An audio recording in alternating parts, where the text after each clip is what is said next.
al secretario de la Gobernación, mi amigo, el licenciado Francisco Dómenes. Francisco, un placer. Gracias por sacar de tu tiempo y estar con nosotros. Buenas tardes, Peter. Gracias a ti y a toda la radio audiencia. Oye, tengo que empezar con la papa caliente del día, que es que la gobernadora nuevamente... Crisis en el agua, pues fantástico, me voy a buscar a Pesquera, voy a sacar la Guardia Nacional. ¿Cómo fue eso? ¿Nos puedes explicar? Porque le cogió el toro por los cuernos, para mí. Bueno, ciertamente, debido a la situación de emergencia que se ha estado dando en distintos puntos del sistema de acueductos y las aguas, desde la semana pasada, se ha estado atendiendo la situación como la gobernadora prometió en campaña, con un sentido de urgencia. Y se ha estado trabajando día y noche, sábado y domingo, con el problema, con los múltiples problemas, porque creo que como sabe y sabe el pueblo, han sido problemas en distintas represas, de distintas cosas, que si un tubo que se rompe, que es una bomba que se daña, y hasta válvulas que se han encontrado cerradas. Pero vamos déjame interrumpirte. Ante eso.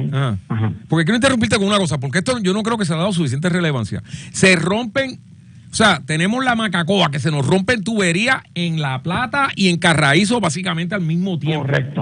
Correcto. Y a eso añádele que tanto que en esas dos plantas más otra más, hemos tenido, se tienen bombas dañadas que se están reemplazando y se están reparando. Llámalo una tormenta perfecta de cosas, que por eso es que la orden ejecutiva que emitió la gobernadora también en el día de hoy, declarando la emergencia con ese sistema esencial, son años de falta de mantenimiento. Claro, los tubos rotos por un contratista privado no lo son, pero a los tubos rotos en dos plantas, como tú bien señalaste, añádele que en esas plantas y otras más hemos estado bregando con situaciones de bombas dañadas que se tienen que cambiar o reparar, y toma un tiempo en que por ejemplo, para el área de Corozal se está enviando una bomba nueva, pues eso tarda en que llegue y en que se monte.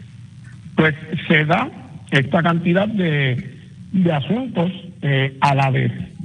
La gobernadora evaluando cómo agilizar, cómo ayudar a la autoridad a agilizar, a identificar más rápido los problemas, a identificar soluciones. Pues piensa en el doctor Carlos Pesquera, que como tú bien sabes, pues tuvo que ver con el desarrollo del superacueducto y una gama de otros proyectos de envergadura del agua. Tú sabes, en el 1997, por ejemplo, el doctor Pesquera lideró la iniciativa AFI AAA, donde se impulsó el programa sin precedentes de 1.5 billones o 1.500 millones para expandir y mejorar el sistema de acueducto y alcantarillado en Puerto Rico. Con esa pericia que tiene el doctor Pesquera y el reconocimiento a que como secretario del DITO llevó proyectos de envergadura de infraestructura, la gobernadora en estos días llamó al ingeniero Pesquera a ver si él estaba disponible a Don Oren para asesorarla a ella y a la autoridad de cómo atajar lo más rápido posible estos problemas, que unos vienen por falta de mantenimiento de años, agravados por los huracanes Irma y María y por los terremotos también. Oye, te oí decir ad honorem. Esa es una frasecita que usamos los abogados. Explícale a la audiencia qué significa eso, para que se palmen más con Pesquera y la gobernadora. Bueno, en estos momentos el ingeniero está prestando los servicios de asesoría sin cobrar. Y eso es lo que significa esa palabra. Para que nuestra audiencia entienda, honóreme de gratis. O sea, que Pesquera se ha metido en esta vorágine de gratis. Hay que aplaudirlo y hay que aplaudir a la gobernadora que logró que lo hiciera también. Y hay que decirlo así, fue la gobernadora la que llamó al ingeniero y que le solicitó su ayuda ante estas situaciones, porque la gobernadora bien lo dijo, ella iba a atender los asuntos, los problemas del pueblo del día a día y más los que proveen servicios esenciales con un sentido de urgencia. Y así lo ha estado haciendo ella desde que se creó esta tormenta perfecta de situaciones y para agilizar más. Y estamos muy agradecidos del doctor Pesquera por haber aceptado la encomienda. Pues mira, pero esta entrevista, tú sabes, te conozco a ti un fracatán de años. Para que nuestra audiencia sepa, yo soy amigo de la licenciada. Aunque tú eres mayor que yo. Sí, soy mucho mayor que tú. Sí, menciona eso, por supuesto, tienes que mencionarlo. Pero hay que dejar para el récord hay que dejarlo claro. Sí, yo sé, gracias. También soy muy amigo de la esposa del licenciado Dómenes, la licenciada Verónica Ferrayón, la conozco hace un fracatán de años. Pero mira, explícale a nuestra audiencia. Entonces, yo tuve, y gracias por tu apoyo con habernos traído a la Secretaría de Familia y al Secretario de Salud, que quiero hacerte un par de comentarios, preguntas sobre lo que él habló ayer. Pero no, y te agradezco que haber dado ese paso, porque también, como la gobernadora ha dicho, nosotros queremos un gobierno de completa transparencia ante los trabajos que se están haciendo y obviamente los retos que confrontamos. Explícale a nuestra audiencia cómo es un día típico para Francisco Dómenes, desde que empieza hasta que termina, o sea, ¿a qué hora empieza? Y sigue por ahí para abajo. Yo no diría que ninguno de mis días son típicos, porque el día menos pensado me pueden estar llamando a las 4 de la mañana con una emergencia de marca mayor, un jefe de agencia, cuando tuvimos la potencial alerta de tsunami. Eso fue en la noche un sábado, así que no lo podemos describir como típicos. Sé lo que quieres decir, pero todos los días son atípicos en estos roles. Pero un día más o menos regular de trabajo, sin emergencia, comienza alrededor de las 6:30 de la mañana, atendiendo llamadas y obviamente empezando a ver las noticias del día para estar, como siempre, actualizado en todo lo que se esté discutiendo. Yo te diría que las primeras 2 horas del día, que comienza entre 6:30 hasta como las 8:30 o 9, estoy en llamadas y contestando un montón de mensajes de texto de distintos mecanismos, ¿verdad? El WhatsApp, el Telegram y los propios del teléfono, de distintas solicitudes que están corriendo o nuevas solicitudes. Luego de eso, me traslado a la fortaleza y comienzan las reuniones del día. De hecho, salí de una reunión cuando me llamaste, que llevamos 2:30 discutiendo los temas de energía y los fondos federales. Y entonces, pues una vez en la fortaleza, se convierte en distintas reuniones sobre distintos temas. Podemos estar hablando de energía por 2 horas y luego estamos hablando de presupuesto las próximas 2, después de infraestructura, sobre carretera, puentes, etcétera. Según va el día, esas son las reuniones. Desde la Secretaría le estamos dando apoyo continuo a las agencias, instrumentalidades y hasta las corporaciones públicas del gobierno de Puerto Rico. Apoyo en las revisiones de los contratos, apoyo en recursos que se necesitan en la agencia, apoyo en la toma de decisiones en la agencia. Así que la Secretaría le está dando apoyo a través del día a las distintas agencias a la misma vez que estamos corriendo diversas reuniones y obviamente este servidor es el secretario de la Gobernación, pero en la Secretaría de la Gobernación hay una cantidad de asesores ayudando en diversos temas, en los temas legislativos, en los temas de seguridad pública, en los temas de energía. Está la subsecretaria de la Gobernación, la licenciada Ita García, que yo estoy bien contento que ella también del sector privado aceptó el reto de regresar al gobierno y estar en lo que es en la Secretaría, porque en la Secretaría, para resumir, pero no hay hora de almuerzo. Usualmente comemos o en una reunión o en nuestro escritorio mientras estamos trabajando y no hay hora de salida. En estos primeros 6 meses yo te diría que nuestra hora de salida, mi hora de salida promedia alrededor de las 11 o 12 de la noche. Wow. Para comenzar el próximo día entre 6 y 6 y media, si no es que me llaman a las 4 de la mañana o antes porque haya sucedido una emergencia.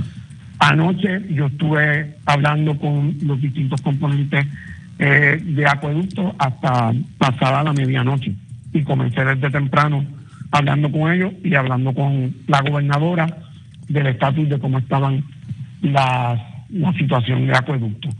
Y no es de lunes a viernes, trabajamos sábados y domingos también.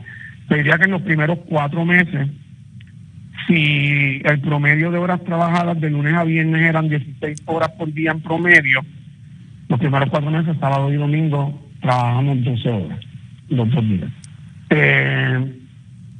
Hoy día, pues, puedo decir que cuento con algunas horas libres los sábados y los domingos, libres para hacer cosas personales o descansar.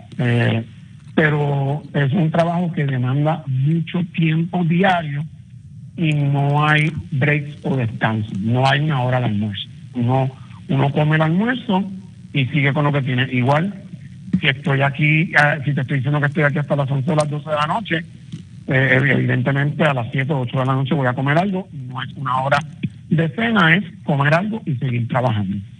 Y tengo que decir que así lo hace el personal de la Secretaría, así igual trabaja la subsecretaria y así igual trabaja nuestra gobernadora. Oye, pero en el plano personal, porque a mí me conta esto, pero yo creo que la gran parte de nuestra audiencia no sabe. ¿De dónde viene la amistad con la gobernadora tuya? Ustedes, yo sé que tú has sido cooperador con ella y en conjunto con eso, una segunda pregunta que es, ¿cuándo fue que tú te diste cuenta que Jennifer iba a batear jonrones con las bases llenas?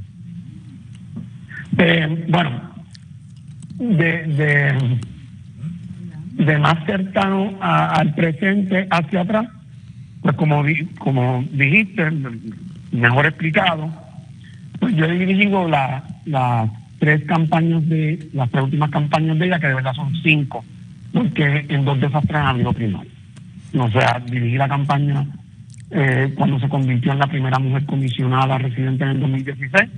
Esa campaña tuvo una primaria, curiosamente, contra el doctor Carlos Pesquera, que lo que demuestra es cómo Jennifer González sabe tender puentes para trabajar con todo el mundo en beneficio del pueblo. Y lo hizo cuando fue congresista, que aún siendo republicana trabajaba con los demócratas. Pues tuvimos la campaña del 2016, que tuvo una primaria. Luego tuvimos la campaña del 2020, en donde volví a ser su director de campaña. Y en esa no tuvimos primaria, pero fue una campaña bien distinta, porque estábamos en medio del COVID, de la pandemia del COVID, en donde por gran parte de la campaña no se hacían actividades públicas ni aglomeraciones. Se hacía todo por live, por Zoom, de distintas maneras, y se definió la manera de hacer campaña. Y ciertamente esta última campaña me volvió a pedir que dirigiera la campaña para la gobernación, la primaria, que fue una primaria reñida, y fue otra primaria histórica por lo que implicó, y luego la campaña hacia la gobernación para que se convirtiera en la segunda mujer como gobernadora, en la primera del PNP. Pero Francisco, ¿cuándo fue que tú te diste cuenta que ella iba a llegar bien lejos? ¿Cuándo fue que tú dijiste, espérate, she's got the goods, como dicen en inglés? Sí, yo te diría que desde que nos conocimos que iba a llegar a eso. Nosotros somos amigos desde la universidad. Ajá. O sea, yo puedo todavía ver en mi mente, haciendo memoria, a Jennifer González cuando Jennifer González era presidenta de la Juventud en San Juan y presentaba al gobernador Pedro Rosselló en las actividades.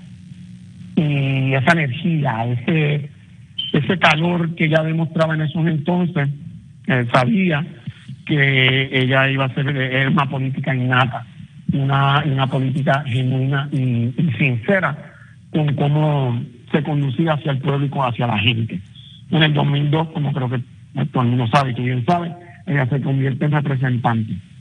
Y yo te diría que viéndola en el 2005 revalidar y convertirse a una temprana edad, creo que fue con 28 años, alrededor de 28 años, que se convierte en la presidenta de la Comisión de Asuntos de Gobierno, que son la comisión siempre más importante en los cuerpos legislativos. Ya a los 32 años se convirtió en presidenta de la Cámara. También la segunda mujer en hacer eso. Yo te diría que en ese intervalo, en términos de que una política innata que iba a conectar con el pueblo, que iba a conectar con la gente, que tenía ese, como dicen en inglés, fire in the belly para hacer las cosas y para resolverle a la gente de una manera urgente siempre. En términos de que pudiese ser la primera mujer comisionada residente, definitivamente ya cuando ella va asumiendo la presidencia de la Comisión de Gobierno y luego la presidencia de la Cámara, era claro que ella tenía el material para convertirse en la primera mujer comisionada residente. También había hecho, no se había quedado en el 100 por 35. Jennifer había hecho mucho outreach, mucho viaje, muchos contactos en Washington D.C. para adelantar la causa de la estabilidad y se había convertido también en la presidenta del Partido Republicano de Puerto Rico. Y esos contactos, ¿verdad?, que ella desarrolló, que eso es lo que se necesita en Washington para mover los asuntos, y su conocimiento del gobierno de Puerto Rico, la hacían la candidata idónea para la comisaría residente. Así que yo te diría que esos años previos se veía que ella tenía los quilates para ser comisionada, y cuando se desempeñó como comisionada y me empecé a que estrenada en la silla de comisionada, se sufren los embates de Irma y María, y luego, unos años después, los terremotos, y ver su desempeño, ver cómo trajo delegaciones congresionales y de jefes de agencias republicanas y demócratas que nunca antes habían venido a Puerto Rico, cómo trajo al presidente y al vicepresidente, cómo abogaba por el pueblo en Washington, habiendo sido presidenta de la Cámara, y esa conexión que siempre ha tenido con el pueblo, genuina, ese calor, pues no había duda que ella estaba encaminada a convertirse en la segunda. Hablando de lo que ella está encaminada, ella durante la campaña, pues yo creo que los dos temas principales que le preocupa a la gente en Puerto Rico, no que yo esté haciendo encuestas, si lo hacemos hoy es el agua, seguido del asunto energético. Ya tocamos el tema del agua, ella ha nombrado a un monstruo de la infraestructura, esperemos que Pesquera saque lo que tiene por dentro, que en esos temas él es muy, muy bueno y arregle esos asuntos. Pero en las últimas semanas vimos a la gobernadora tener que usar el mollero para que New Fortress no nos extorsione. Vimos al gobierno meterle un galletazo a Luma, tal como ella prometió, y siempre está el asuntito de género. La pregunta mía es doble. ¿Qué usted cree que va a pasar en orden con Luma, Genera y New Fortress? ¿Y cuál es el rol suyo en ayudar a la gobernadora a llegar a esas metas? Bueno, como tú dijiste, el tema principal de la campaña de la gobernadora era el tema energético, porque es el tema principal de Puerto Rico, como se ha discutido, además de que la gente tenga su nevera funcionando y no se le dañe la compra, sus equipos médicos funcionando en la casa, que los hospitales estén operando. La energía incide directamente en nuestro desarrollo económico. No vamos a traer nuevas manufactureras a Puerto Rico ni negocios de gran envergadura si no tenemos una red y un sistema eléctrico estable y que tampoco cueste lo que cuesta hoy en día al consumidor y a los comerciantes grandes, pequeños y medianos. al ser el tema medular para ella, pues ciertamente yo estoy insertado en ese tema en todo momento. Ella hizo un nombramiento muy inteligente y correcto en pedirle a Josué Colón que fuese el SAR de energía, que fue un compromiso de campaña que ella hizo, y hacerlo director de la P3 para que pudiese fiscalizar, como tan efectivamente ha estado fiscalizando, los contratos de Luma y los contratos de Genera, porque son contratos que son de alianzas público-privadas y los tiene que directamente fiscalizar el director de P3.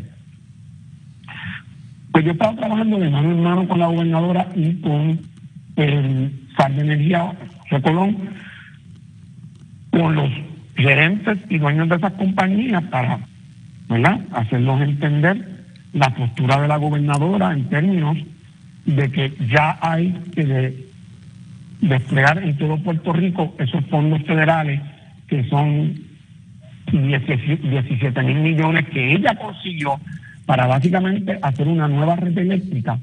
Ya eso tiene que estar corriendo. Ya se acabó el tiempo de las excusas. Ya tiene que hacerse los desganches por parte de Luma.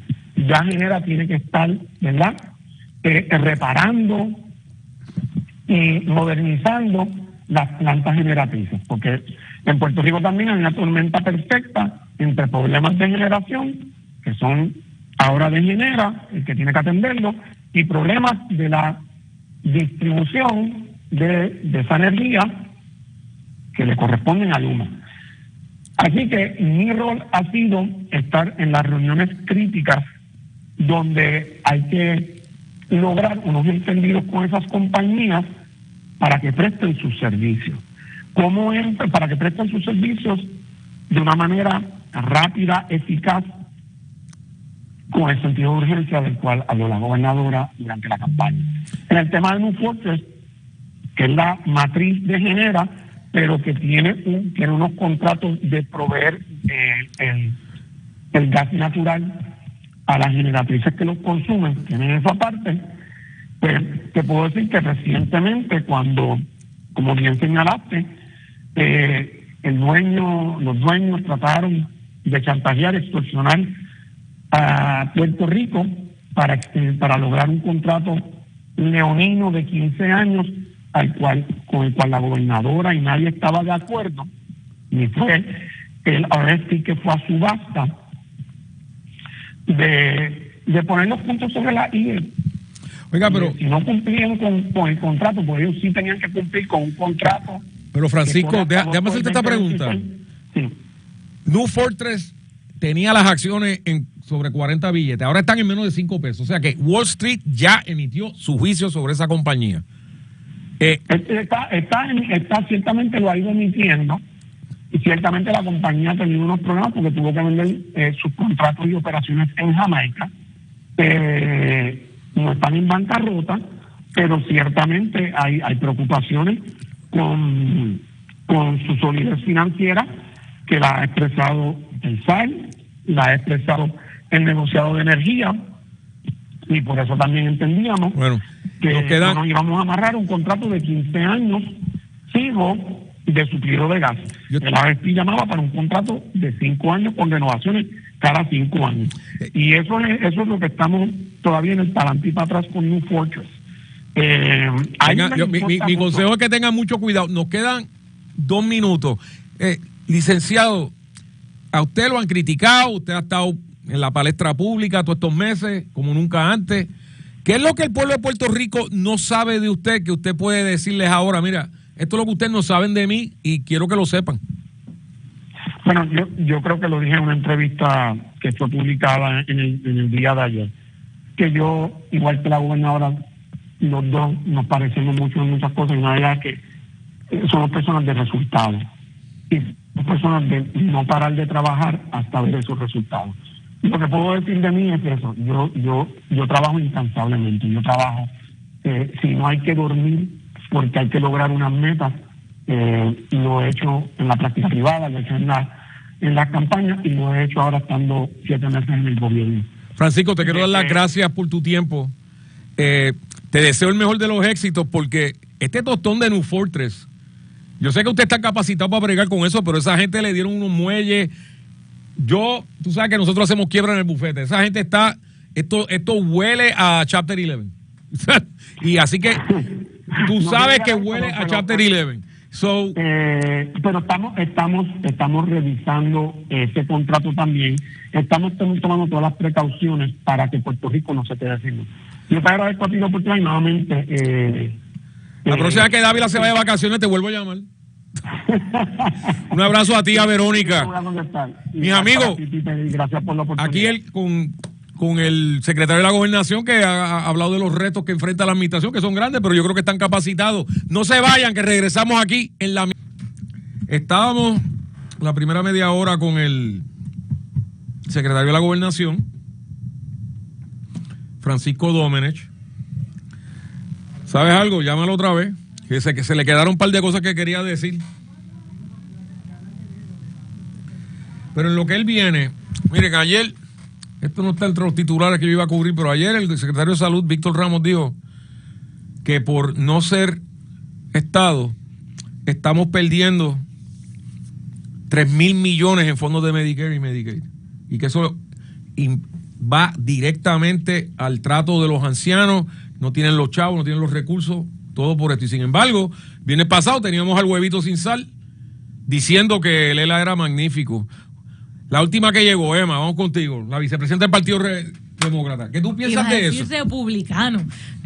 No, que se confundió. Se confundió. La vicepresidenta del Partido Republicano. Exacto, qué privilegio tenerte de moderador, Peter. Te queda muy bien. Gracias. Mira, yo creo que es bien importante. Yo estuve todo este fin de semana meditando y profundizando en el aniversario de Lela y en las palabras de Barbosa.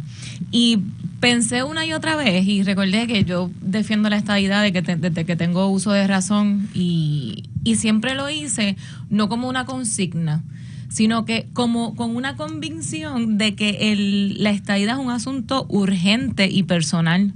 Es un asunto urgente y personal de derechos, de acceso, y eso impacta la salubridad, la educación, y me da mucha pena que todavía a estas alturas en el 2025 muchas personas lo ven de manera llanita, como si fuera un problema partidista de los PNP versus los populares, y no ven en su génesis que la ideología de resolver el estatus define nuestra salud mental, nuestra salud física, nuestro bienestar en general. O sea, y tú ves este tipo de noticias, es como un fun fact, un reality check de, ustedes no lo sabían, que si no tenemos chavos no tenemos este servicio de salud. Yo, de verdad, cada vez estoy como Dávila Colón, todos los días me molesto con el ELA, cada vez peor. La ex senadora Keren Riquelme, ¿qué usted piensa de eso? O sea, yo no sé si llegaron a oír el programa ayer, sé que ustedes viven vidas ocupadas, pero yo casi me caigo la silla cuando yo oigo al secretario de Salud decir que tuvimos el lunes a la Secretaría de Familia, que explicó el problema que hay con los ancianos. Uh-huh. Ayer él nos explicó también el problema que hay con los ancianos y el abandono en sus casas, en los centros de cuidado, en los hospitales. Y entonces sale con esa... Por supuesto que la prensa de cartón colonial no lo cubrió, pero ¿qué usted piensa? Mira, en Puerto Rico tenemos uno de los principales problemas de adultos mayores que tenemos en todo el hemisferio, de verdad, sí. Porque tenemos la tasa de natalidad más baja de todas las Américas. Por lo tanto, eso va a ser un problema que va a seguir creciendo en Puerto Rico. Ahora, el Medicare, lo que se llama el Long Care, que cubre los servicios no solamente para personas adultos mayores, sino también para personas con discapacidades. Y la falta de eso, porque no es un problema más allá de presupuestario, que no sea un problema de igualdad. Correcto. O sea, nosotros tenemos un problema de igualdad, porque nosotros no somos un estado, porque nos tratan como una colonia. No tenemos ese servicio que podría mejorar la vida considerablemente de muchísimos adultos mayores y personas con discapacidades. Y eso me hace recordar dos cosas. Número uno, la campaña de La Colonia Mata, que podríamos decir el ELA mata porque es lo que nos hace permanecer en la colonia. Y número dos, cuando gritaban todo esto, ¡ay, qué bueno es el ELA, lo mejor de los dos mundos! Pues díganselo a todos esos ancianos abandonados, donde salen de un hospital, no tienen quien los cuide, donde hay muchos familiares inescrupulosos que los abandonan en un hospital para tiempos de vacaciones y para tiempos de Navidades. Yo trabajé con ese tema, hice una campaña junto al Departamento de la Familia que se llamaba Es tu familia, no lo abandones.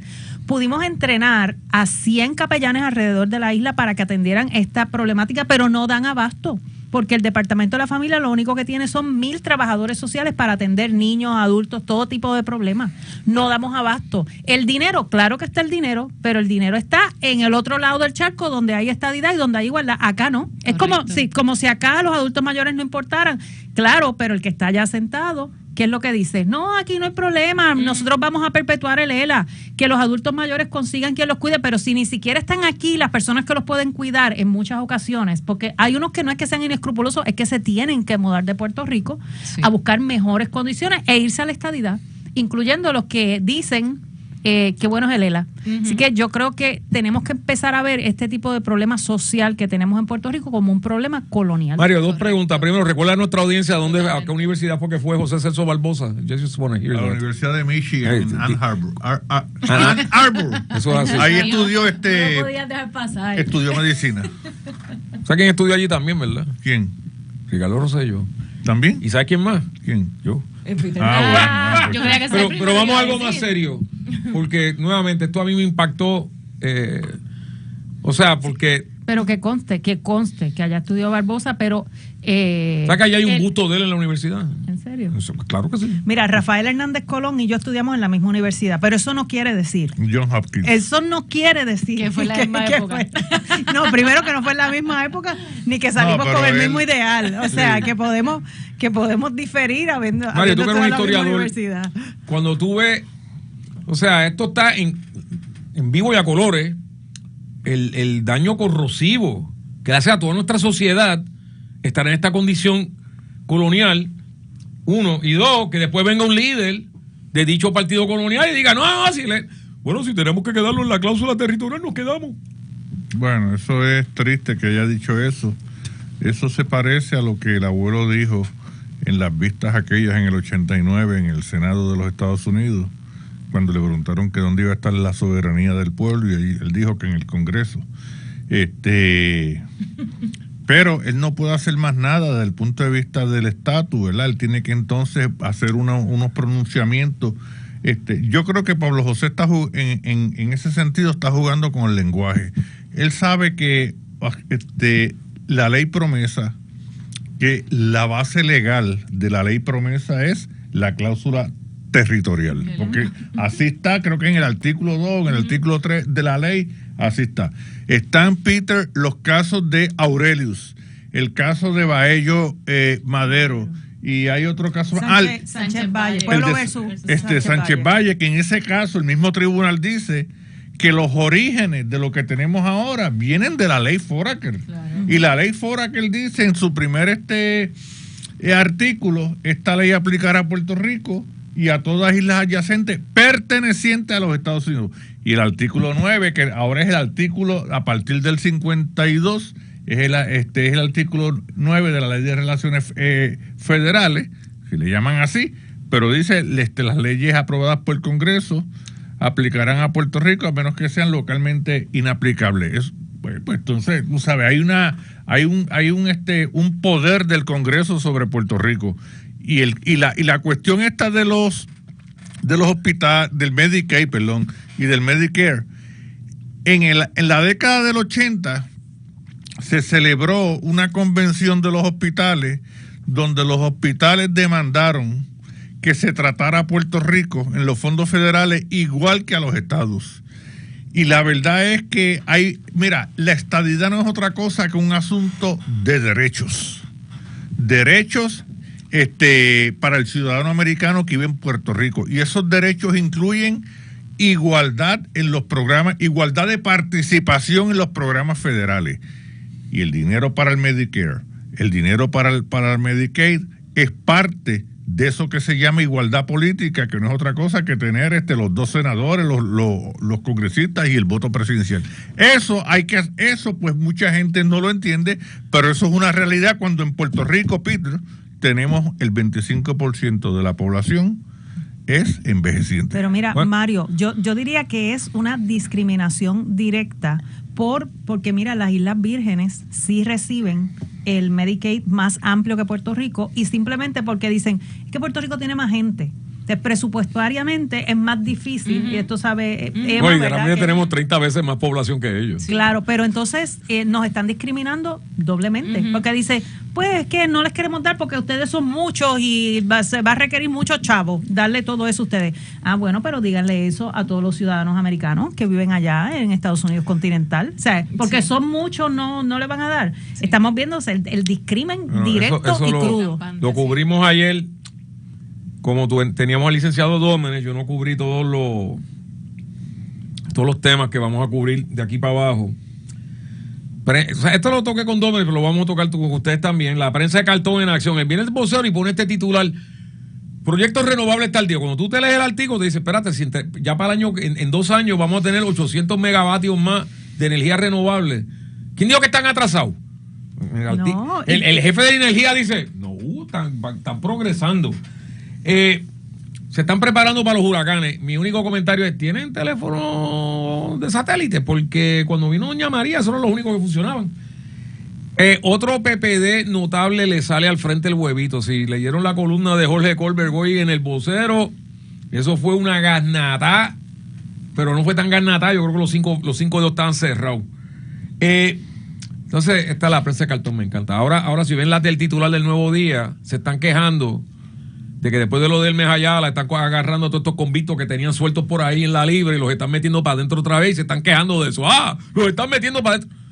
Y yo pensando, caramba, no se supone que los convictos estén dentro. Tocamos ese tema, no sé que quieren brincar, Keren. Y entonces, bueno, los compinches de Emma metieron miedo con los supuestos y alegados recortes de Trump y resulta que no los hay. Ahora, las organizaciones sin fines de lucro, como las que Soros le da a chavo, esas sí que están sudando la gota gorda. Los que coleccionan t-shirts. Eso y qué bueno es el EDA, la juntadura se clava a los vigilantes de recursos naturales, les paró el aumento. Entonces, ¿qué hacen ellos? Los que saben inglés, tan pronto allá por Florida, otros estados, dicen, queremos vigilantes bilingües, se van. O sea, que alguien venga de esta prensa de cartón, porque yo no soy periodista, y venga y la persona que tengan al Mujica ese, pero que usted está haciendo esas cosas. ¿Usted no sabe el daño que le está causando a la isla? Porque usted lo que quiere convertir a toda la isla es en un Dorado Beach Estates. Hay gente que dice eso, ¿saben?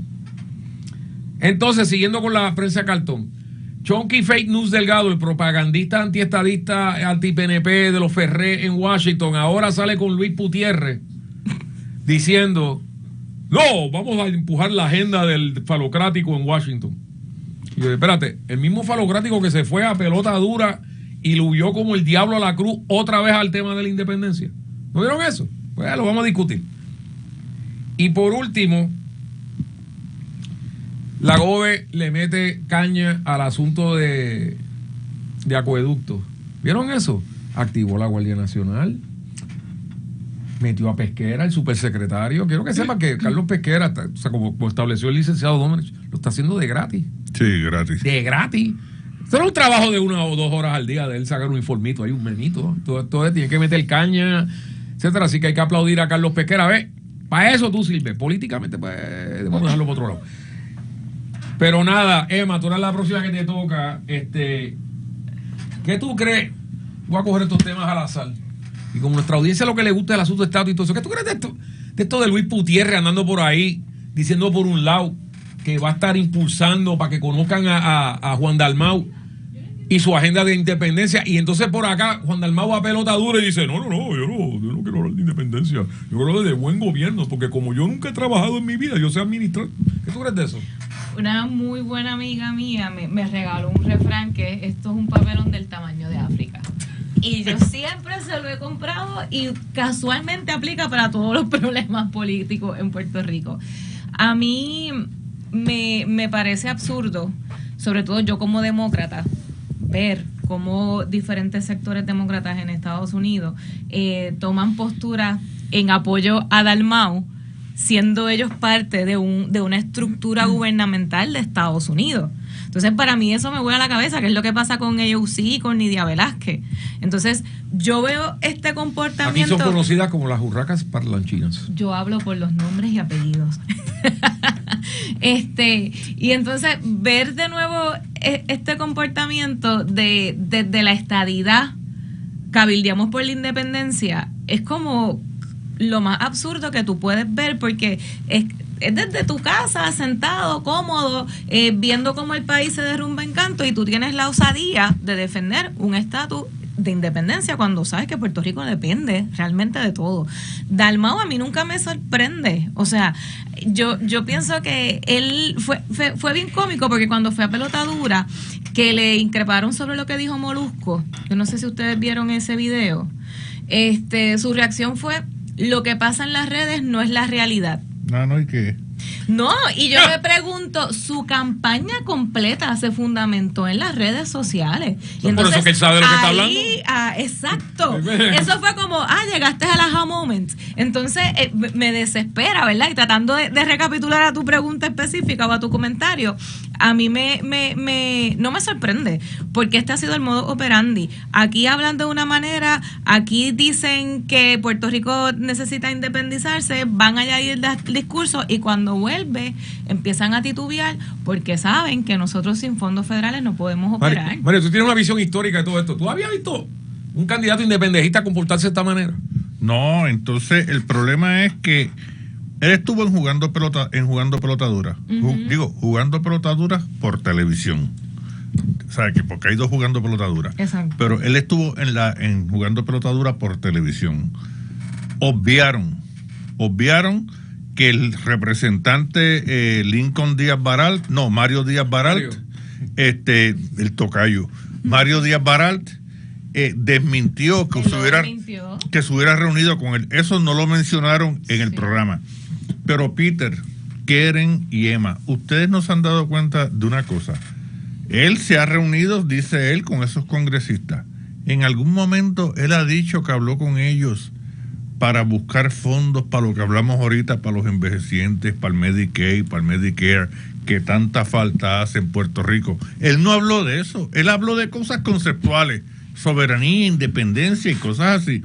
Mira, yo soy un puertorriqueño de carne y hueso, como lo somos nosotros cuatro. O sea, nosotros sentimos y padecemos. Yo lo que quiero es que me resuelvan los problemas que tenemos en esta sociedad del siglo XXI. Mario, y él no dijo nada de eso. Mario, ¿tú sabes lo que él dijo? ¿Qué? Él dijo: hello, my name, Juan Dalmau.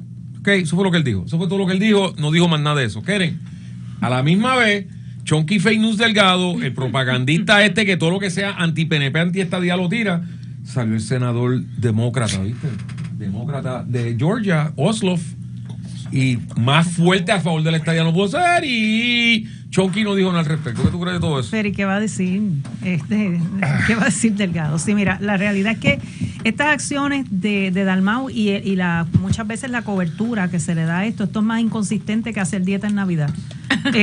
Porque y parece que se les olvida que ya existe el internet, que existe la globalización, que lo que ellos hacen allá, la gente tiene internet y lo ve, y a veces hasta en vivo. Entonces, ¿cómo tú vas a decir aquí? No, yo no voy a trabajar por la independencia, y tú vas allá y abiertamente, o sea, pero ¿a quién le está hablando? ¿O es que la gente que lo siguen a él, verdad? Pues simplemente lo que le gusta es el tatuaje que él tiene en la espalda. Y a mí me sorprende que haya tanta inconsistencia. Ahora, como yo dije la semana pasada cuando estuvimos en el panel, Peter, una persona, ¿verdad? Que ellos logren que diga vamos a trabajar por la independencia, no representa el colectivo. Pasó con McClintock, el congresista, que dijo, no, es verdad, la independencia es, mira, de 500 y pico entre los de la Cámara y el Senado en el Congreso, que uno hable no está estableciendo la política del partido.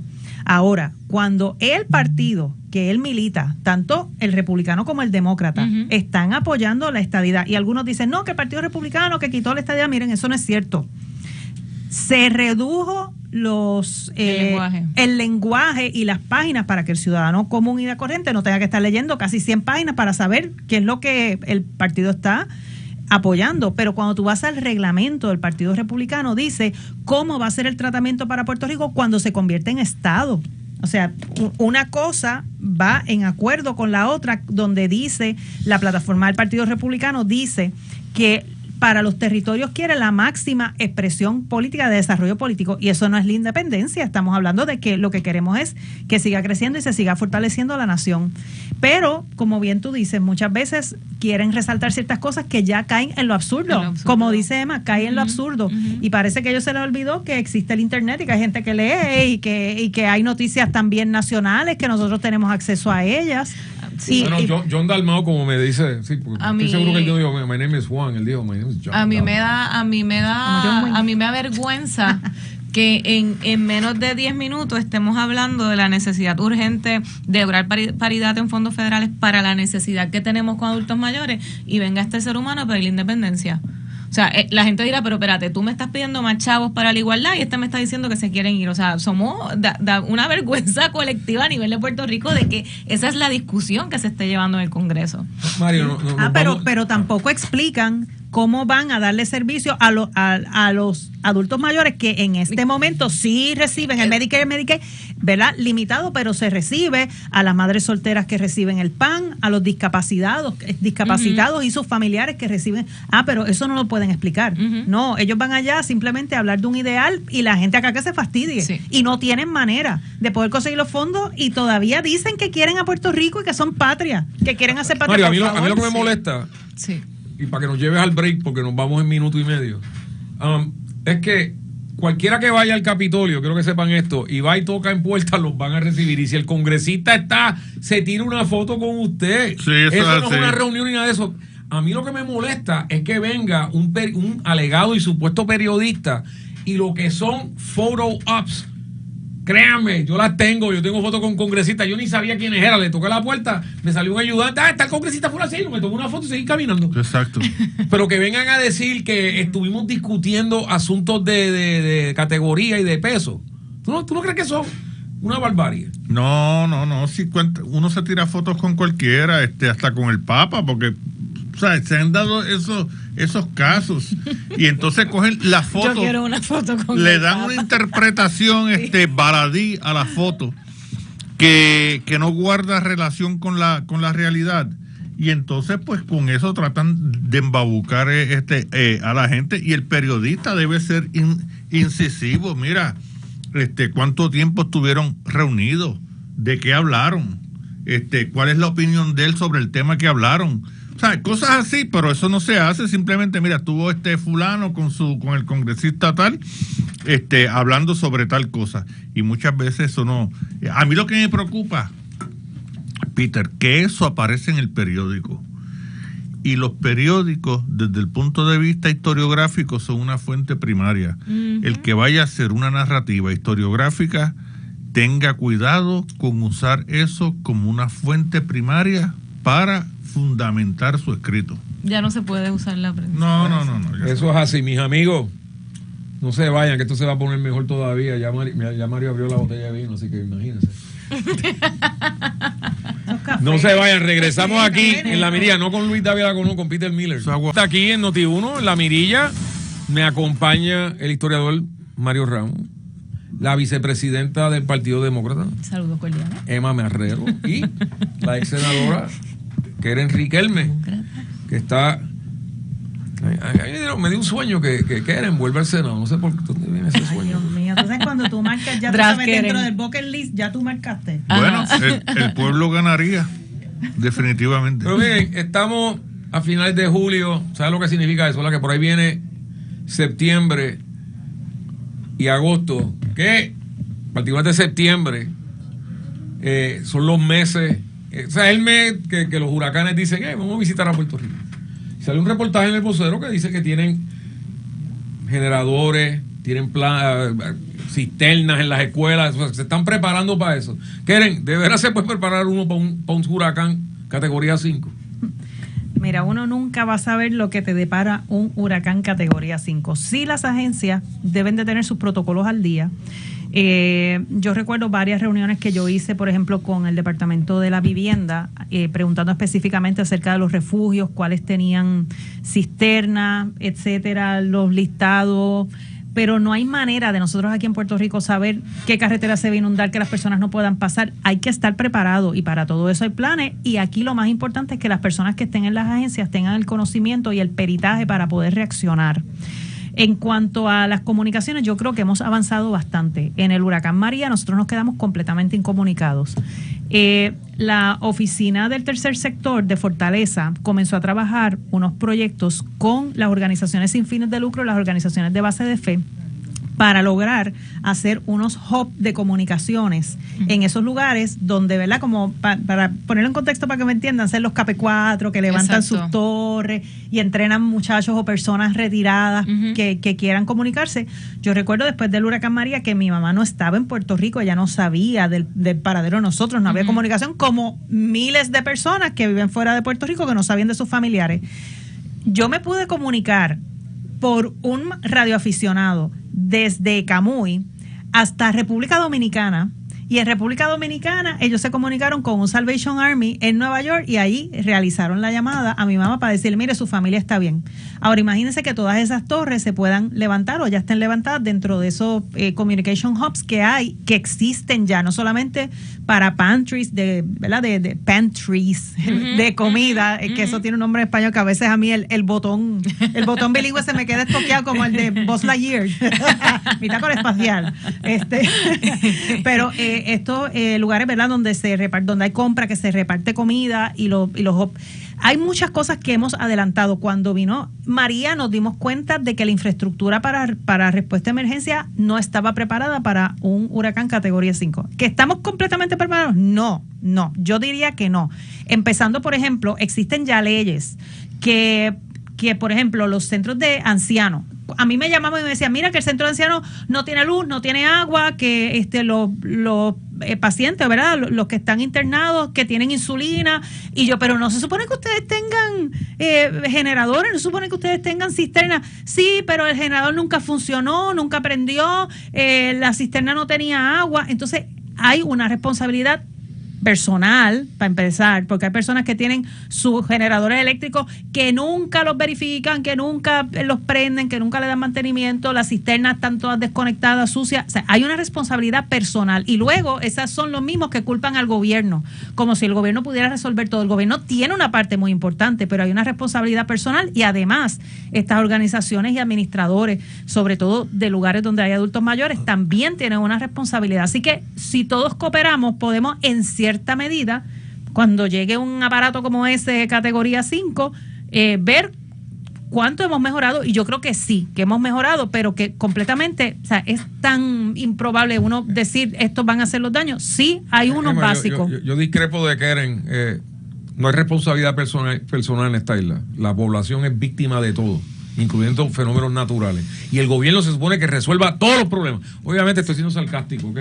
Lo que acaba de decir Keren es bien importante, pero esa parte que se ha perdido de la responsabilidad personal, porque cada vez que vienen estos huracanes, enseguida sale una de estas reporteras, don Yuyo había construido su segundo piso y lo perdió todo, y tú dices, diablo, porque no construiste de acuerdo al código. Canto animal. O sea, si tú construyes fuera de código, si tú haces algo ahí a los Hoyo Hernández, es como cada vez que enseñan esta gente que quedan inundadas, y cuando tú averiguas, están viviendo invasores en áreas inundables. ¡Duh! ¿Qué tú crees? ¿Demasiado rough de mi parte? Siempre, pero yo estoy acostumbrada, Peter. No, yo difiero en varias cosas. Y difiero desde el punto de vista porque por ser de campo y conocer la estructura, ¿verdad?, geográfica de nosotros cuando vienen ese tipo de fenómenos, y porque estuve en el gobierno. Y nosotros, número uno, vamos a hablar del punto de vista comunitario que tú estás mencionando. Yo difiero.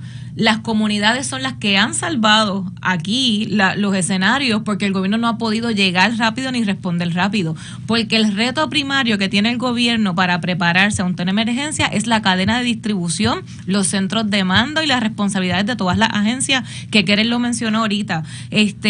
Aquí Yo estuve trabajando en el COE cuando María y cuando Fiona. Yo estuve allí directamente con los procesos de compra y con todo ese andamiaje burocrático que se requiere. Pero nosotros no hemos sabido como gobierno canalizar, ¿verdad? O calibrar que para tú dar X ayuda, tú necesitas tener un backup office para hacer toda esa papelería, porque it is what it is. So, si nosotros no nos adelantamos y establecemos tecnología, revisamos todos esos procesos burocráticos, si nosotros no determinamos, mira, el alcalde tal tiene la responsabilidad de que cuando pase esto en Jayuya va a ser el que se va a conectar con el COE, o sea, para eso está el cuerpo político, para agilizar el acceso a los ciudadanos y los servicios. Así que yo difiero en el sentido de que aquí en Puerto Rico los ciudadanos son bien responsables ante la emergencia. Hemos reaccionado a los ciudadanos solamente cuando María, el gobierno no pudo hacer mucho, porque el país se derrumbó en su totalidad, o sea, por completo. Así que yo sí sé que de cara a un huracán categoría 5 ya sabemos lo que hay, porque lo pasamos en su totalidad. O sea, bueno, pero también se ha fortalecido bastante el sistema eléctrico. Sí, el sistema eléctrico de comunicaciones, y de que banda ancha. Y exacto, el sistema de comunicaciones de internet, que muchas de estas compañías cuando reconstruyeron bajo tierra. Que yo creo que eso es un proyecto que sería excelente que a mediano y largo plazo sí planificar. Sí, mitigación. Mario, tú que eres historiador y sabes los huracanes, han cogido más intensidad últimamente. Hay gente que te va a decir, los amigos de Emma te van a decir. El cambio climático es real. Ya te la puse facilita. Eso es lo que te van a decir. Por eso que mencioné al principio lo de los teléfonos satelitales, para que se haya olvidado de esto. El sistema de telecomunicaciones completo. O sea, todavía me recuerdo a Falfo diciendo, no, está destruido completo en su totalidad. Y yo, ¿what? Completo. Sí.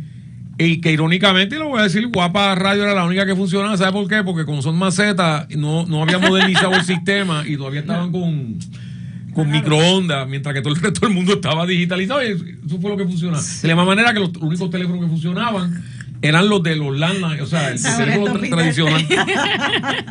¿Qué tú crees que se, aparte de lo que las damas aquí han mencionado, qué más tú crees que se puede hacer para cuando hubieran estos aparatos así de categoría 5 que se lleva todo por el medio? Dos cosas. La primera la dijo Emma, que es lo del cambio climático. Se espera que los huracanes sean mucho más violentos, ¿verdad? que antes.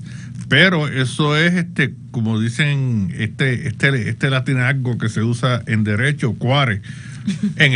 Mira, hay un libro que todo el mundo debe leer, es por un historiador de la Universidad de Yale, profesor de historia de la Universidad de Yale. Se titula en inglés Sea of Storms y en español Mar de las Tormentas.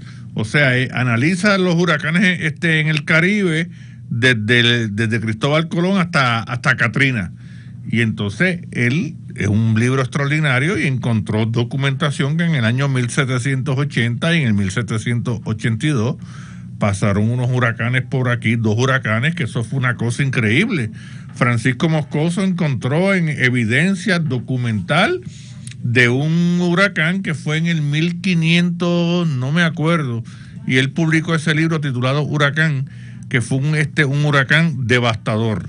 Y los huracanes en el siglo XX, primero en el 1899 como San Ciriaco, en el 1928 como San Felipe, que hay fotos de un canto de madera que el viento era tan fuerte que lo incrustó en una palma, y no se sabe, pero estos huracanes, por ejemplo, el último, María, pues nos cogió, como dijeran en un cafetín, con los calzones abajo, porque el problema es que la infraestructura eléctrica pues no estaba en sus mejores condiciones y solamente aguantaba un huracán categoría 3. Ahora pues estamos mejor preparados, han habido unos adelantos. María fue en el 2017, estamos en el 2025, han pasado 8 años y yo espero que si viene un huracán, Dios, por favor, no lo permitas, pues entonces los daños no sean como en aquel entonces. Bueno, vamos a ver qué pasa. Llevamos verdaderamente, Yo sé que pasó uno en el 22, pero verdaderamente nos llevamos con un huracán heavy duty desde María. Esperemos. Y suficiente. Se dura para toda una generación. Sí. Vamos a cambiar el tema un poco, porque a mí me encanta la prensa de cartón, así que voy a ir uno detrás del otro. Pero esa portada del Nuevo Día de hoy. Están metiendo a convictos a la cárcel. Adiós, ¿y a dónde los van a meter? Yo no entiendo. ¿Ustedes vieron eso? Sí, ¿A un asilo anciano? No tienen chavo. Yo no entiendo esto. O sea, que resulta que los están... Porque no quieren el cambio de estatus, Mario. ¿Y eso? Alguien que me explique esto. Espérate, ¿no se supone que los convictos vayan a prisión? Entonces, ¿de dónde salió esta chavienda de darle pase? Pero ¿cuál es la justificación de ellos? O sea, porque yo no entendí, de verdad. La justificación que somos brutos y Por nos gusta eso. quejarnos. Digo, por eso ha sido- el Nuevo Día ha sido así ya por 30 años. Desde que los hermanitos Ferré tomaron la rienda, decidieron, vamos a destruir todo lo que hizo papi y abuelo y vamos por ahí para abajo. Pero esos son otros 20 pesos y un tema para otro día. David y yo nada más hemos hablado de esto como por 13 años corridos. No, porque es increíble que tú digas, espérate, de veras han puesto, Keren, una portada diciendo, están metiendo gente convicta a la cárcel. Y yo, ¿y dónde se supone que los metan? Bueno, sí. Todo es pasar lo del Mejayala, que ahora están yéndose por el otro. O sea, que antes lo soltaban, ahora están siendo abusivos porque ahora no lo sueltan.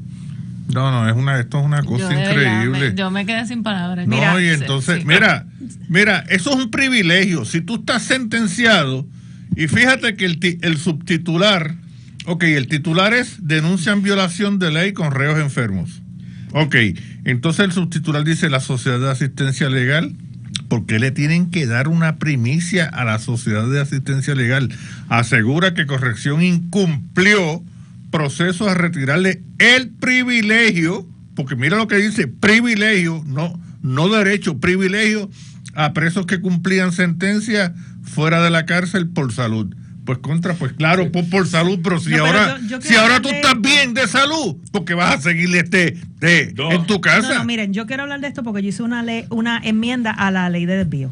Y yo quiero aclarar que en muchas ocasiones se malinterpretó la ley y muchas veces los sociopenales, ¿verdad? Y no estoy hablando en general porque hay muchos sociopenales que conocen la ley y son excelentes. Pero, por ejemplo, el caso que pasó con Hermes Ávila, pues es un ejemplo de esto. Cuando yo hice la enmienda a la ley de desvío de los convictos, decía antes que si tú tenías una enfermedad terminal, podías tener una de estas dos cosas, o que tuvieras una situación de movilidad limitante, o que fueras diagnosticado con una enfermedad terminal, pero no eran ambas, era una o la otra. Por lo tanto, si por ejemplo a ti te diagnosticaban una enfermedad crónica que no necesariamente, ¿verdad? Hay personas que le diagnostican enfermedades terminales que pueden durar con el cuidado adecuado, pueden durar muchos años.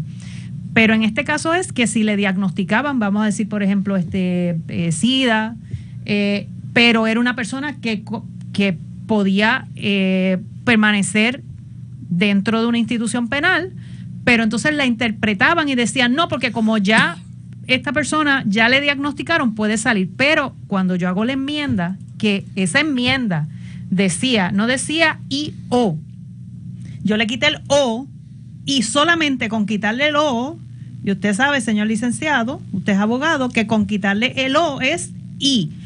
Te dicen las dos condiciones. Tienes que tener las dos condiciones. Tienes que tener diagnosticado una enfermedad terminal, pero tienes que tener una condición físico limitante. Entiéndase, que ya tú estás encamado en una cárcel, que no hay quien te cuide, que ese tipo de situación ya está para entonces que esta persona pueda ir en desvío, que muchas veces se hacen desvíos a hogares de rehabilitación donde pueden darle servicios de hospicio, porque se entiende que es una persona que ya está en sus últimos días y ¿verdad? Y también luego se trabajó una ley de compasión donde decía, mira, que pase sus últimos días, pues no solamente, ¿verdad? Hay personas que dicen, no, que se muera en la cárcel, que se pudra, ¿verdad? Y hemos escuchado esto mucho, pero la realidad, y hablando en puro sentido administrativo, es que no hay quien atienda a un convicto encamado dentro de las instituciones penales. Y por lo tanto se hizo se le quita, yo le quito, ¿verdad? En esa enmienda le quito el o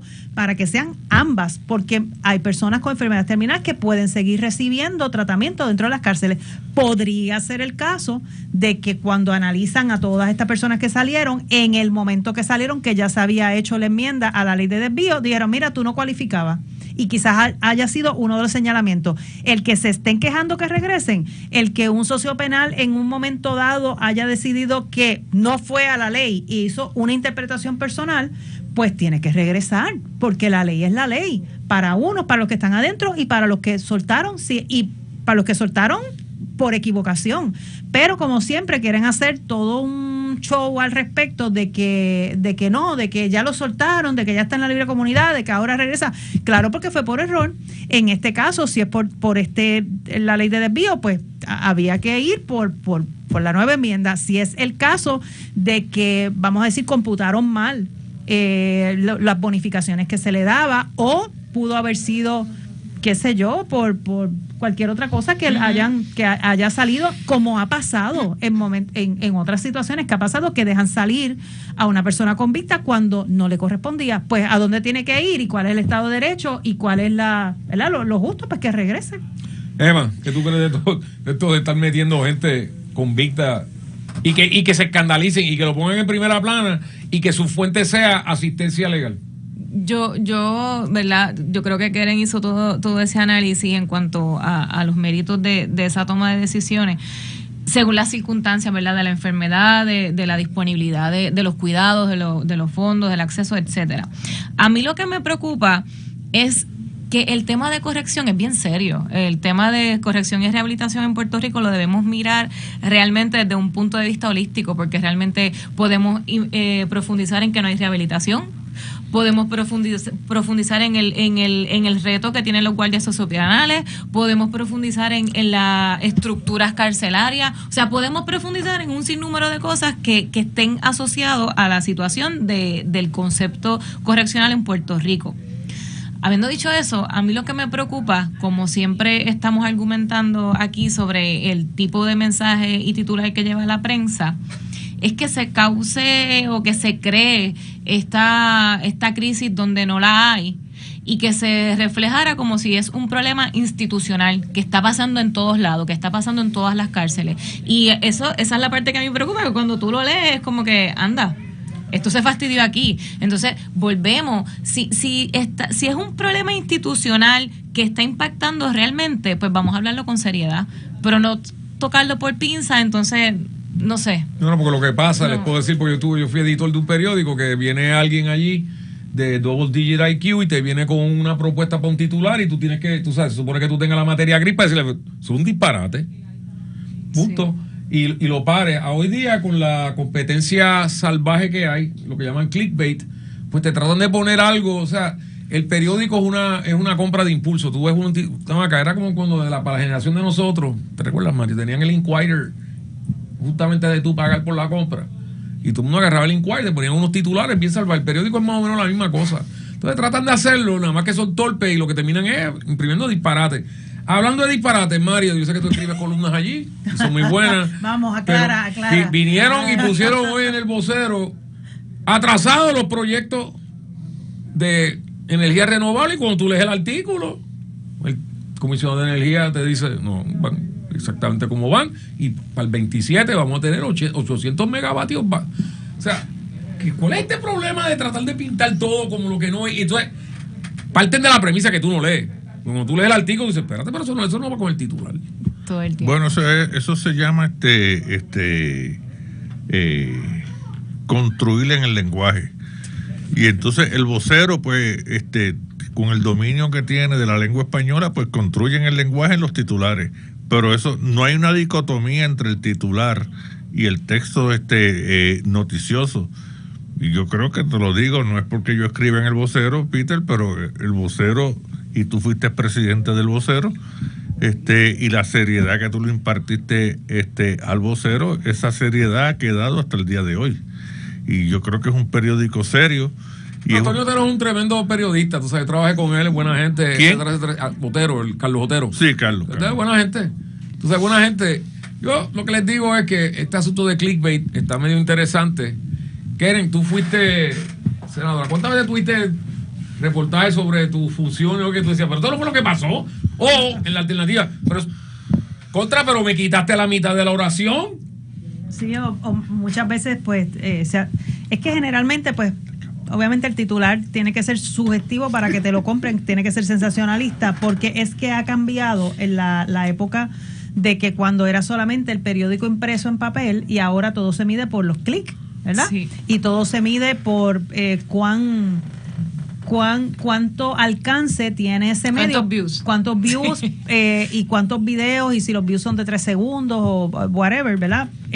Para poder hacer una cartera de publicidad atractivo, porque muchas veces, como ya todo el mundo, cualquiera que tiene un teléfono puede ser periodista en el sentido de que es reportero, no periodista, ¿verdad? Con mi respeto a los periodistas, sino reportero, o sea, puedes reportar. Pues ya la noticia muchas veces está en cualquier medio digital y le ha creado un grave problema a los medios tradicionales, como lo son periódicos que vivían del impreso. Y ahí es donde tú ves que el titular muchas veces dice una cosa que, como dice Mario, cuando tú lees, quizás no es que se aleje, pero lo sugestivo de ese titular no es el grueso de la noticia. No. Y muchas veces también tú ibas, por ejemplo, yo citaba una conferencia de prensa y hablaban unas cosas maravillosas, que si el proyecto de ley, que si se aprobó la ley, que si vamos a resolver esta situación. Venían y te hacían una pregunta al final, la clásica para mí, siempre me preguntaban acerca de Trump. Mira, y lo que está haciendo Trump, y yo no sé qué más, y Keren Riquelme apoya tal cosa, tú sabes, y tergiversaban toda la noticia, y para los que tú lo citaste, para una conferencia de prensa, para cubrir un tema, pues no necesariamente se daba. Me pasó en una ocasión donde yo estaba recién electa, que yo entré por una elección especial en el 2020 sustituyendo al senador Larry Selhammer. Ahí es que yo entro, por eso que yo digo, estuve 4 años y medio, ¿verdad? Un cuatrenio y un poquito más, porque yo estuve, el día que que me certificaron mi elección, ese mismo día salió una noticia de Tata Charbonnier y del otro legislador que se me olvida, que también salió convicto. ¿El cieguito? No, el otro, el anterior, que se me olvida. Qué fuerte, ¿verdad? Entonces estaban... Pues, el ciego podía, no podía ver, pero podía agarrar. Mira, sí, ese era Ay, a mí se me pero olvidó. no es el ciego, no era el que es ciego. Sí. Sino No, el otro Valle. Exacto, Valle, exacto. Otro emprendedor. Pues mira, esta isla le caen encima a los emprendedores. Mira esto, decía el titular que, ¿verdad? De los legisladores que estaban procesando por fraude o corrupción, y entonces ponían la foto mía al lado de ellos y y en una columnita chiquitita dice, y en otros asuntos legislativos, Keren Riquelme me sale electa. Entonces, claro, el que abre el periódico, ve la foto de nosotros tres, que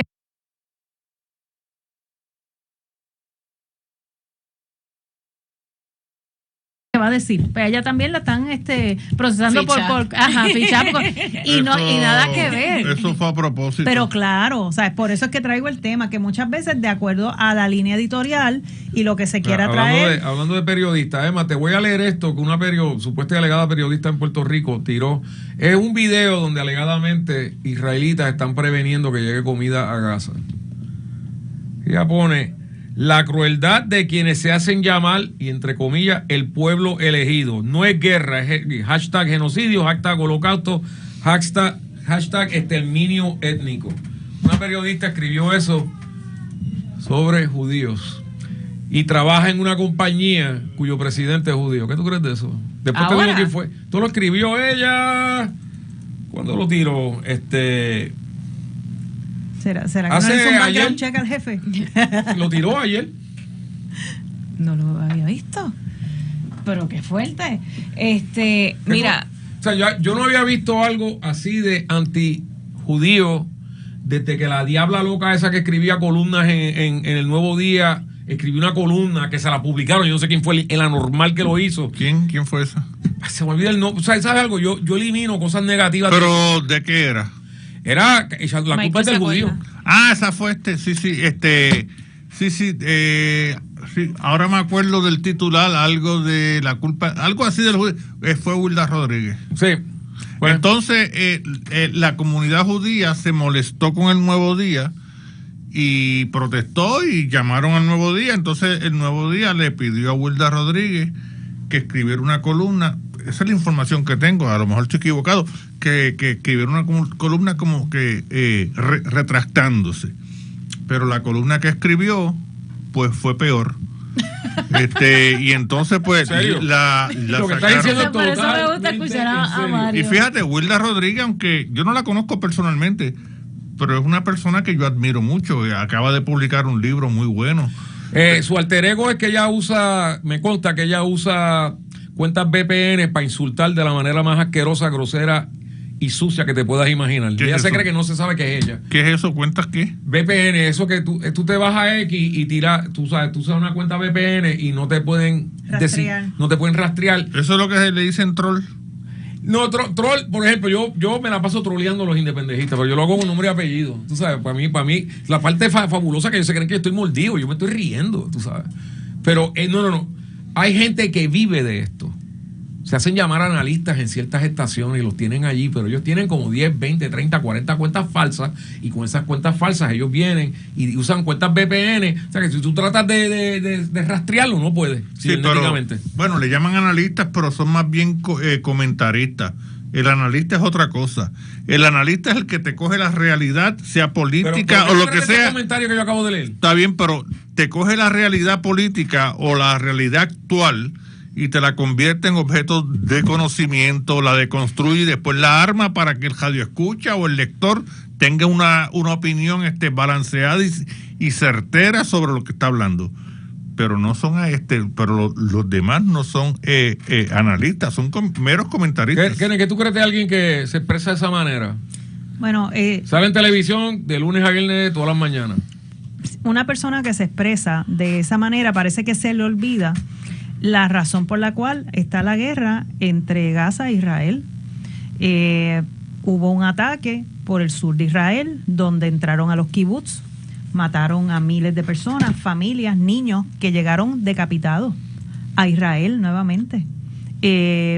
Familias completas, adultos mayores que entraron a sus casas, que estaban en sus casas y simplemente planificaron ese día, entraron por los túneles, hicieron todo y la realidad es que las atrocidades de ese día todavía, ¿verdad? Lo persiguen la guerra, y por eso es que está aquí, porque no hay... Entonces esa gente que escribe de esa manera siempre omiten mencionar octubre 7 de 2023. Siempre. Yo estaba despierto, yo vi esos videos que esos anormales de Hamas tiraron, se merecen todo lo que están buscando, lo encontraron. Y ellos sabían a quién estaban atacando. Ellos sabían. Sin duda. Todavía me recuerdo la muchacha que violaron un montón de veces, que se la llevaron allá y recibieron esos anormales como si fueran héroes. ¿Ustedes se olvidaron de eso? Yo no, yo vi los videos. Anyway. Cuando devolvieron a los rehenes, que dentro de esos rehenes devolvieron unos niños en unas cajas de muertos, hicieron una fiesta, repartieron dulces.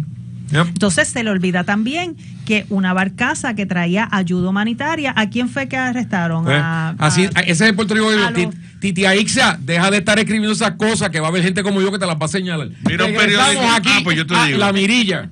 Okay. No se vayan, que esto se va a poner mejor todavía. La Mirilla 2.0 aquí en Noti 1630. No, yo no soy Luis Dávila Colón, ese anda por España dándose buena vida. Yo soy Peter Miller, me acompañan la senadora Keren Riquelme, la vicepresidenta del Partido Demócrata, Emma Marrero, y el historiador Mario Ramos, aquí discutiendo de todo un poco. Keren, ahora querían darle un aumento de salario a los vigilantes de recursos naturales y vino la juntadura y dijo, no, Nine. O sea, ¿quién tú crees que le puede hablar al tipo Mujica para que le meta sentido común en esa cabeza? Acuérdate que Mujica ahora es el procurador de la corrupción solamente. Se le olvida que tiene que el zar de la corrupción, yo le digo. O sea, porque en vez de estar pendiente del desarrollo económico, que para eso es la Junta de Control Fiscal, además de, ¿verdad?, para traer un orden fiscal, pero también para hacer un desarrollo económico. Y últimamente lo único que escuchaba era hablando de corrupción, transparencia. Pues mira, todo tiene que tener un balance. Yo entiendo que cuando llega un proyecto a la Junta de Control Fiscal tiene que pasar por la oficina de OPAL, que es una oficina donde se hace un análisis de presupuesto y donde se analiza si ese presupuesto pues va en acorde. Cuando se trabaja también el presupuesto que se trabajó con la Junta, desconozco si se había ya aprobado la ley del aumento a los vigilantes. Dicho esto, yo creo que los vigilantes merecen un aumento de salario porque nos hacen falta, luego se van de Puerto Rico y entonces se quejan de que no tenemos vigilantes. Y yo sé que estamos en austeridad fiscal, pero cuando llega ya un proyecto ha pasado por el crisol de la Junta. Dudo mucho que cuando eso llegara nuevamente a la oficina de la gobernadora, se firmara, se convirtiera en ley, pues si es que, ¿verdad? Si es que se aprobó en ley, desconozco, porque muchas veces la Junta emite una opinión y otras veces pues simplemente bloquea la ley. Desconozco cuál es el caso en esto en particular, pero si es que fuera una opinión de la Junta antes de que se apruebe la ley, pues la oficina tanto de OPAL, que es la oficina dentro del Capitolio de la legislatura, la Asamblea Legislativa, debo decir, que hace un análisis fiscal de los proyectos. Como te voy a dar un ejemplo, yo recuerdo que se trajo que se debía hacer en el Departamento de la Familia una administración solamente para adultos mayores. Recuerdo que yo estuve en esas vistas públicas y la entonces secretaria, Cieny Rodríguez Troche, dijo, mira, yo estoy de acuerdo porque aquí hay una necesidad tremenda para atender, pero nos cuesta $27 millones y no los tenemos. Y en ese momento yo recuerdo que yo le estaba pidiendo a la Junta 10 millones adicionales para cubrir lo que no estuvo en el presupuesto aprobado de adultos mayores abandonados en los hospitales, que el Estado tenía que tomar custodia de esos adultos mayores y se llevaban a los centros, pero entonces no había para pagar porque es que nadie pudo prever que iba a haber un boom tan grande de adultos mayores abandonados en los hospitales. Pues cuando esto pasa por OPAL, que es esta oficina que te dice, mira, te va a costar tantos millones, como por ejemplo le dijo a familia, mira, esta administración, que una administración de entre familias asume, otra es ATSEF, otra es ADFAN, acuden, pues querían hacer una administración que prácticamente es una agencia con la sombrilla de familia, te cuesta 20 y pico de millones. Pues hay que ver, porque muchas veces se oponen a cosas que cuando tú miras dentro del presupuesto son peanuts comparados con otras partidas gigantescas. Y si tomaran en consideración, y siempre ha sido mi crítica a la Junta, Puerto Rico no está compuesto de dólares y centavos, aunque se mueve con dólares y centavos, pero la posición tecnócrata de la Junta lo que hace es que, mira, hay gente ahí, padres de familia, y muchas veces tú podrías resolverle con 5 millones, 10 millones, que para nosotros no suena muchísimo porque quizás nunca los veremos en nuestra cuenta bancaria, pero cuando tú analizas el presupuesto, el total de presupuesto de Puerto Rico, tú podrías decir, mira, vamos a hacerle justicia a esta gente, podemos sacar de aquí, podemos sacar de allá, y simplemente no porque no cuadra, no porque simplemente esto está escrito en piedra. Y muchas veces te das cuenta que la solución para quizás no perder una persona tan valiosa, un vigilante, un maestro, un policía, estaba en todo hacer un pequeño ajuste. Y son pues puros tecnócratas y se le olvida el valor humano que hay dentro de lo que es la estructura fiscal para sustentar un valor humano que sustenta una sociedad. Emma, hace 10, 12 años atrás teníamos casi 30,000 policías, ahora estamos menos de la mitad de eso. Ahora no le van a pagar a los vigilantes. O sea, ¿tú crees que esto tenga que ver algo con ser una colonia donde viene un chupatuerca que nadie votó por él, que se llama Mujica, y viene y dice, pues no? Hay muchos factores, porque por ejemplo, para siguiendo la línea de Keren, ya esta ley se aprobó en agosto del año pasado. Y esto era parte de una serie de medidas que había iniciado la licenciada Rodríguez, la pasada secretaria del RNA, en donde uno de los primeros pasos que se presentaron, valga la redundancia, fue revisar las reclasificaciones de esos puestos de los vigilantes, porque ella propuso en ese entonces que se trataran igual que todos los mecanismos de seguridad, igual que la policía municipal, igual que los guardias correccionales, porque los vigilantes son eso. O sea, realmente son entes de seguridad con un rol específico en esa parte de recursos naturales. Entonces, el salario de ellos no pasaba los $2,000 mensuales. A eso tú súmale la falta de equipo. los jeeps con las gomas explotadas. O sea, era un sinnúmero de cosas o de retos que tenían los vigilantes, no solamente el salario que había que atender. Y eso se empezó a mirar desde entonces. La ley se aprueba, se identificó el presupuesto, en el budget, en el presupuesto pasado. Entonces, ahora vemos esa carta de Mojica, que yo lo que me cuestiono es si fue que en el presupuesto sometido ahora no se contempló esa partida, si fue que ahora fue que ellos llegaron a un aha moment y dijeron, espérate, esta ley se aprobó en agosto, pero esto no se podía hacer. O sea, yo quisiera poder ver el escenario completo para poder determinar qué los llevó a emitir esta comunicación, porque la ley se aprobó ya hace casi un año, en agosto del año pasado.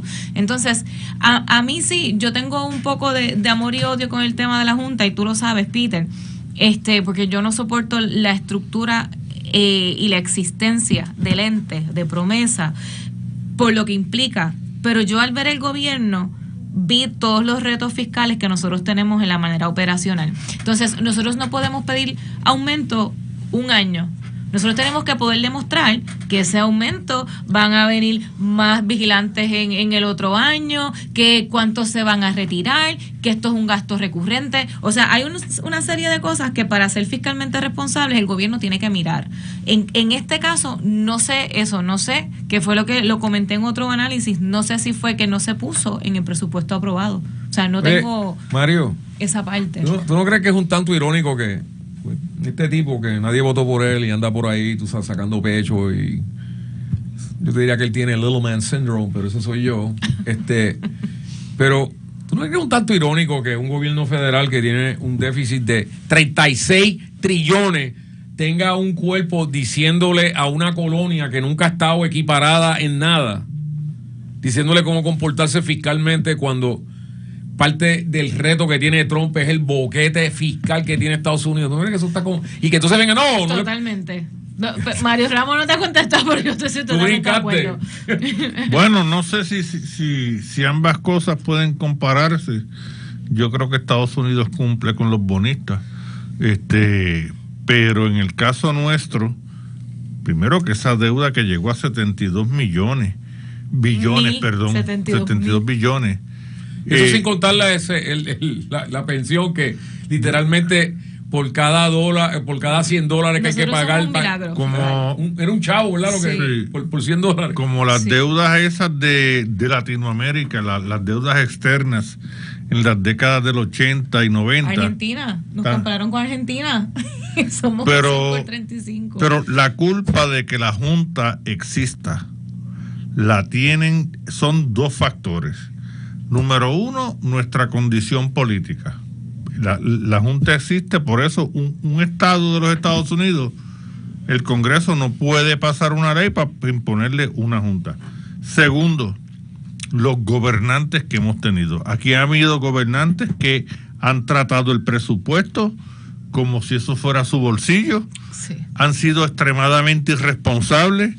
Aníbal Acevedo Vilá le quiso dar beneficio a los pensionados de dinero que no, para los que ellos no habían cotizado, y eso fue un drenaje brutal de dinero del fondo de pensiones en Puerto Rico, y eso, pues esos dos factores, la condición política de Puerto Rico. No puso el tipo aquel que manejaba el fondo, no lo puso a que invirtiera en inversiones riesgosas. Sí. Y ese tipo nadie lo acusó ni nadie. Dios, cara, pero ¿qué pongo? Ese es Cancela Alegría. Sí. Pues, el que vino y se puso...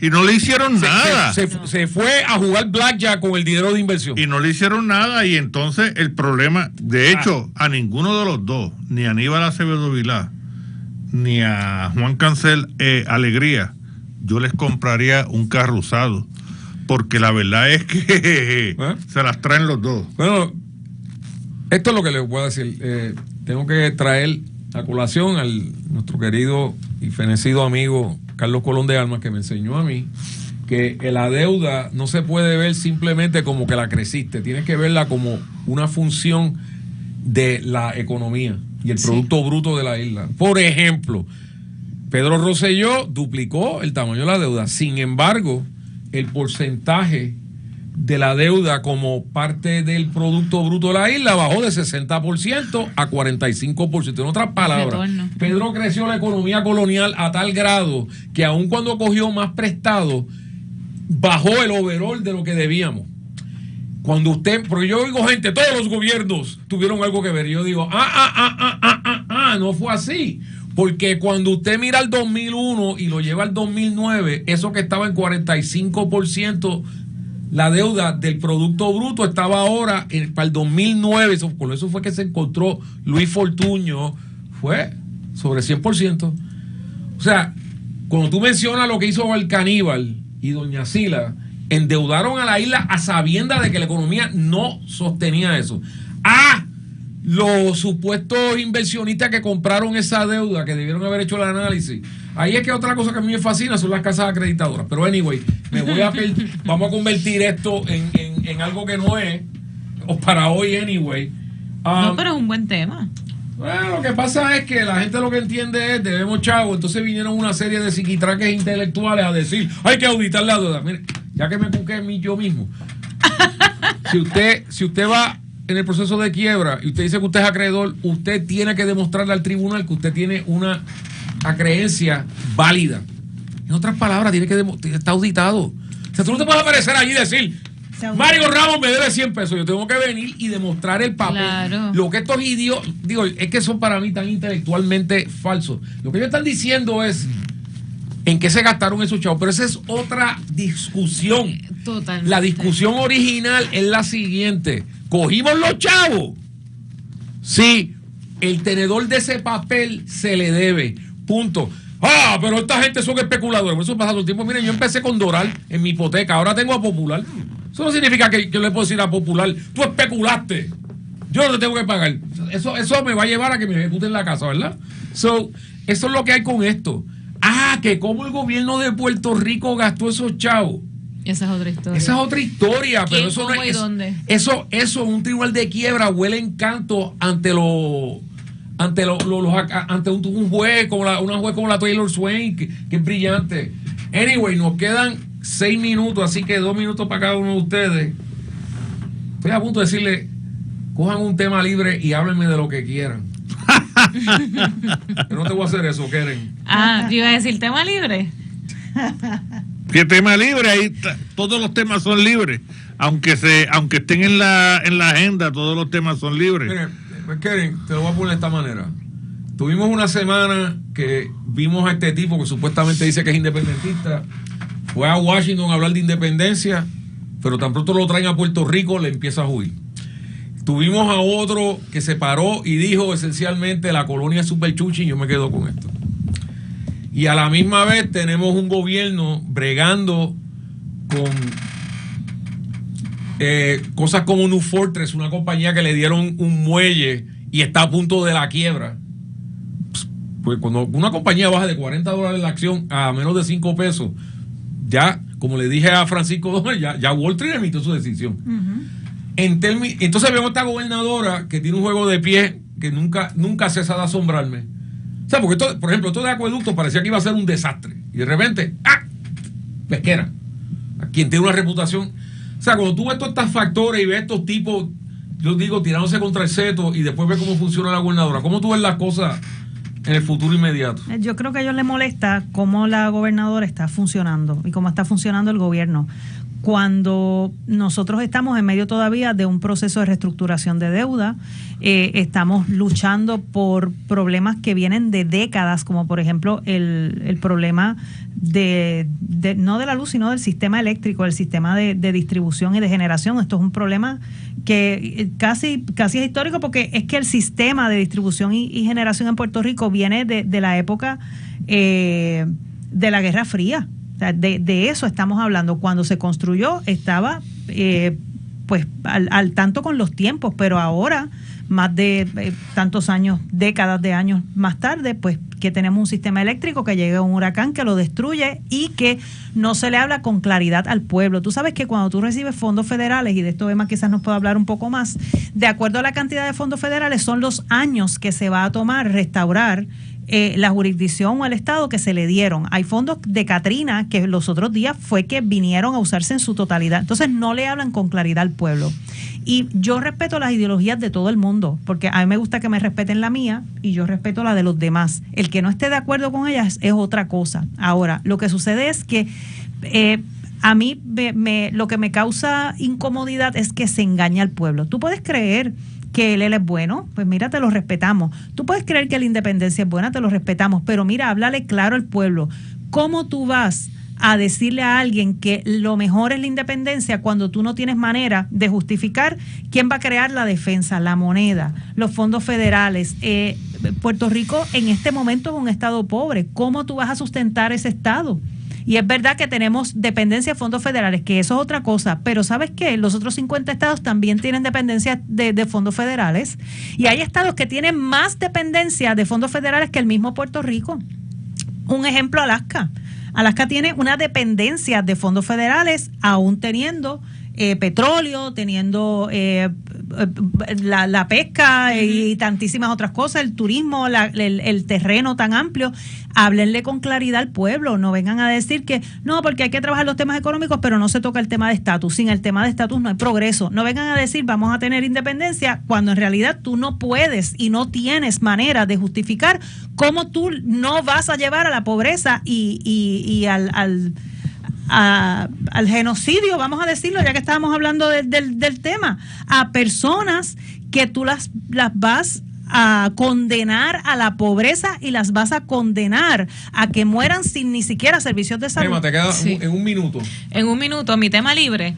Bueno, dos temas. Lo que yo estoy mencionando, de estas cosas que yo veo, yo digo, por un lado, yo vivo estos tipos, o sea, mintiéndole salvajemente al pueblo de Puerto Rico, con esta gobernadora. Adiós, ¿será culpa de ella que se hayan volado 2 tubos esenciales de agua este fin de semana? Mira, todo lo que está pasando en Puerto Rico, desde mi juicio, si nos vamos a la parte de gerencia y presupuesto, que es ese chip que no me puedo quitar, todo tiene que ver con la falta de planificación a largo plazo. Por ejemplo, acueducto tiene que ver con unos sistemas que no funcionaban. En el tendido eléctrico se fastidió con María, pero hace tiempo no se mantenía. O sea, lo que nosotros tenemos es el resultado de un cúmulo de cosas, de una falta de planificación a largo plazo que ha sido bestial, y entonces esto ha provocado que los políticos que tenemos reaccionen, porque todo ha sido reacción.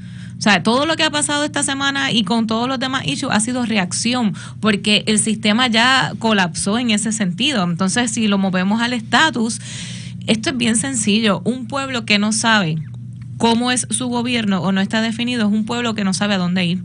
Un pueblo sin rumbo. Entonces, por último, los feminicidios. Van 13 mujeres muertas en lo que va de año, y yo creo que eso es algo que tenemos que atender como un problema social de educación y prevención. La gobernadora se está reuniendo con jefes de agencia para discutir ese mismo tema, pero Mario, lo que dijo Emma me suena mucho al famoso dicho de Carlos Castañeda de el que no recuerda su historia está condenado a repetirla. ¿Qué tú crees? Bueno, Santayana. Sí. Santayana, mala mía. Bueno, eso es cierto. Bueno, lo sé. Pues, te queda un minuto, Mario. Bueno, vas a cerrar el show. Si tú no recuerdas el pasado, no vas a saber nunca hacia dónde va a ir. Y no vas a entender. El pasado está en el subconsciente colectivo y es la materia prima para que tú tengas una identidad política, cultural en todos los aspectos. Y ese es el problema que tenemos en Puerto Rico, que no queremos rescatar ese pasado para poder saber hacia dónde vamos. Primer minuto, bravo Mario. No, Mario estaba tirando hoy pétalos. Ustedes los tres estaban tirando misiles. Le quiero dar las gracias antes que nada al licenciado Francisco Domenech por sacar de su tiempo y compartir con nosotros, y sí, lo dejé expresarse porque casi siempre lo están interrumpiendo y no le preguntas a chabona. Quiero darle las gracias a Keren Riquelme, Emma Marrero, Mario Ramos por estar con nosotros. Aquí termino yo esta semana. Mañana voy a estar aquí, pero lo va a estar corriendo Juanjo Díaz con el terror del norte, José Chaparro. Sintonicen que esto va a ser un show. Y no tenemos a Dávila para ponernos freno, así que imagínense cómo va a ser eso. No se vayan, que por ahí viene el gran Falú.